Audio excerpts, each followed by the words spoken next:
आपण दिस आणि दॅटचा वापर शिकलो. तुम्हाला समजलं का दिस आणि दॅटचा वापर? दिस म्हणजे काय होतं रे? हे दिस म्हणजे हा ही हे. मग दिस म्हणजे दिस कधी वापरायचं होतं? जवळ असलेल्या एका वस्तूसाठी, प्राण्यासाठी किंवा एकवचनी नामासाठी दिस वापरायचं होतं, पण जवळ असलेल्या. आणि दॅट कधी वापरायचं होतं? दूर असलेल्या, लांब असलेल्या एका वस्तूसाठी, एका प्राण्यासाठी, एका व्यक्तीसाठी दॅट वापरायचं होतं. तर आजच्या भागामध्ये आपल्याला दिस आणि दॅटचं अनेक वचन पाहिजे. आपल्याला दिस आणि दॅट, दिसचं अनेक वचन काय आणि दॅटचं अनेक वचन काय आणि ते कसं वापरायचं हे आजच्या भागात पाहिजे आपल्याला. तर बघा, दिसचं अनेक वचन आहे दिस. दिसचं अनेक वचन आहे दिस. THESE दिस. दिस म्हणजे काय रे? हे, ह्या, ही. हे, ह्या, ही. जसं आपण मराठीमध्ये एक वचन अनेक वचन शिकलो का? पुस्तक, पुस्तके. तसं इंग्लिश मधलं दिसचं अनेक वचन दीज आहे.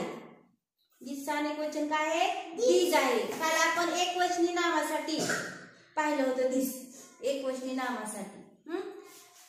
आता आजच्या भागामध्ये आपल्याला बघा, दीज या शब्दाचा उपयोग आपल्याला कशासाठी करायचा हे पाहिजे. दीज या शब्दाचा उपयोग जवळ असलेल्या अनेक व्यक्ती, अनेक प्राणी आणि अनेक वस्तूसाठी दाखवण्यासाठी करतात. दीज या शब्दाचा उपयोग, लक्ष द्या, अनेक वस्तू, अनेक प्राणी, अनेक व्यक्ती दाखवण्यासाठी दीज या शब्दाचा उपयोग करतात किंवा वापर करतात.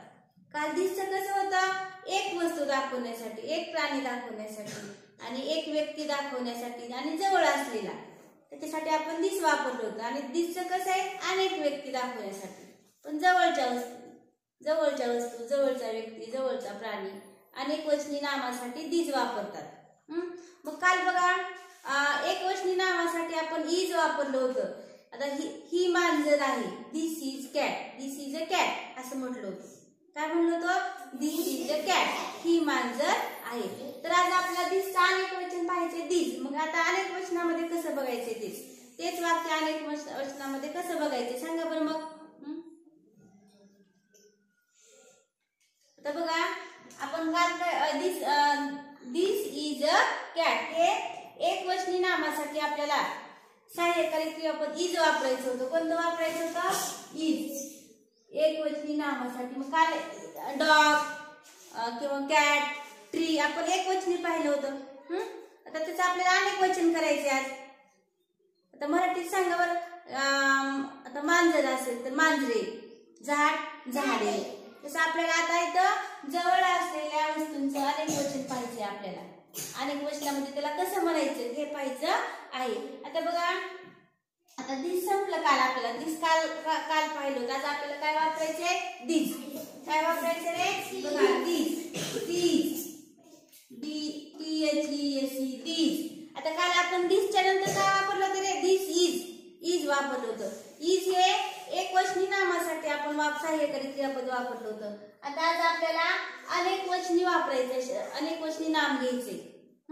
मग आता बघा, अनेक वचनी नामासाठी सहाय्यकारी क्रियापद कोणतं वापरायचंय? आर. कोणतं वापरायचंय? आर. बघा, these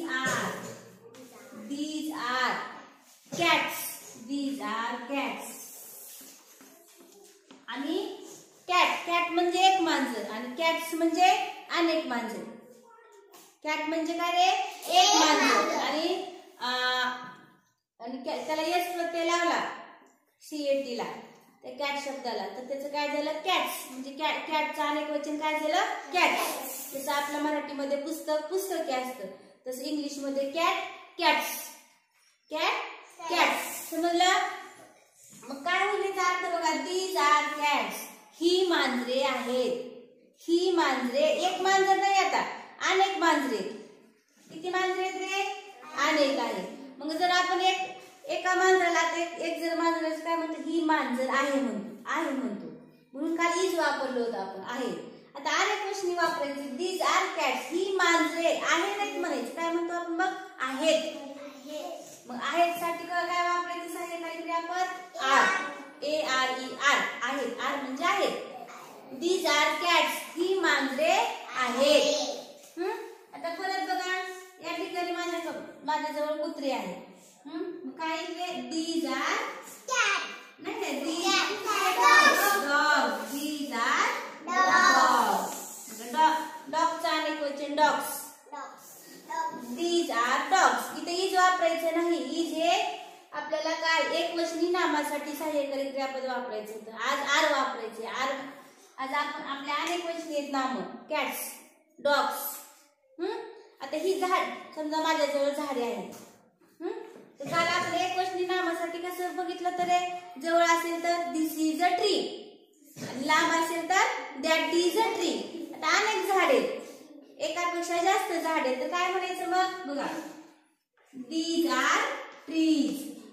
these are trees. Trees. These are trees. ही झाडे आहेत. ही झाडे आहेत. ही झाडे आहेत. आहे नाही एकासाठी आहे. हे झाड आहे आणि जास्त असेल तर ही झाडे आहेत. आहेत म्हणजे आज कळलं. आता माझ्याजवळ भरपूर मुली आहेत. माझ्याजवळ बरं का अनेक एकापेक्षा जास्त मुली बसलेल्या आहेत माझ्याजवळ. तर मग काय म्हणायचं सांगा बरं. सांगा. These are girls. एक मुलगी असेल तर गर्ल आणि अनेक असतील तर girls. These are girls. These are girls. ह्या मुली आहेत. एक असेल तर ही मुलगी आहे. एक असेल तर दिस इज अ गर्ल. एक असेल तर काय म्हटलंय दिस इज अ गर्ल आणि अनेक मुली आहेत.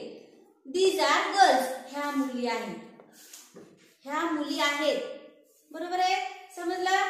आता आणखी सांगा एखादा. बुक्स घेऊ आपण. These are books. कारण एक पुस्तकाला काय म्हटलं होतं आपण दिस इज अ बुक. आता अनेक पुस्तकाला काय म्हणायचं धनश्री लिहू नको. These are books. These are books. समजलं तुम्हाला.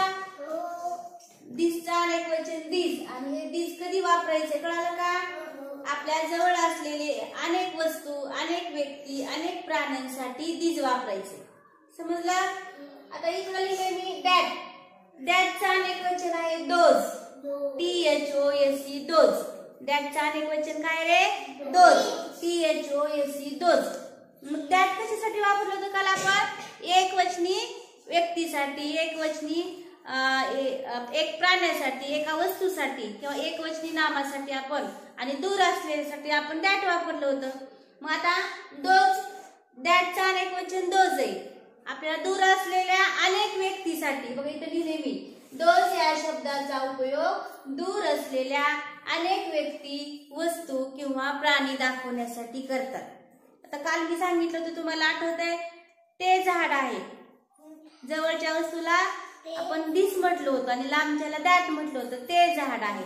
मग आता भरपूर झाडे आहेत. आता ती झाडे आहेत असं म्हणायचे आपल्याला. काय म्हणायचं रे मग ती झाडे आहेत. ती लांब आहेत. आता जवळच्याला म्हटलं होतं मी दीज आर ट्रीज. ही झाडे आहेत. आता ती झाडे आहेत. Those are trees. काय म्हणायचंय trees. Ananya those are trees. Those are trees.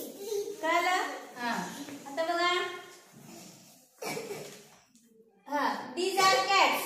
ही मांजरे आहेत. These are cats. जवळ असलेल्या अनेक मांजरांना म्हटलं these are cats. Those are cats. लांब मांजरे आहेत आपल्यापेक्षा भरपूर मांजरे एकापेक्षा जास्त मांजरे तर काय म्हणायचे दोज आर कॅट्स. काय म्हणायचे रे those are cats. Those are cats. कळलं. परत जवळ असेल तर कुत्र्यांना काय म्हणतो आपण अनेक कुत्रे जवळ आहेत आपल्या. These are dogs. हे कुत्रे आहेत आणि लांब असले एकापेक्षा जास्त कुत्रे आहेत लांब तर काय म्हणायचं those are dogs. Those are dog. Those are dogs. परत बघा जवळ मुली असतील काय म्हटलं आपण दीज आर गर्ल्स. ह्या मुली आहेत आणि लांब मुली असतील त्या मुली आहेत. Those are girls. Those are girls. समजायले का दोज आर गर्ल्स.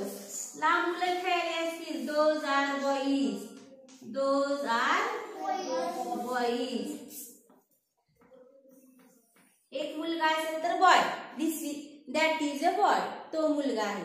आणि अनेक असेल तर दोज आर बॉईज, ते मुले आहेत. काय मयूर, ते मुले आहेत. कळलं?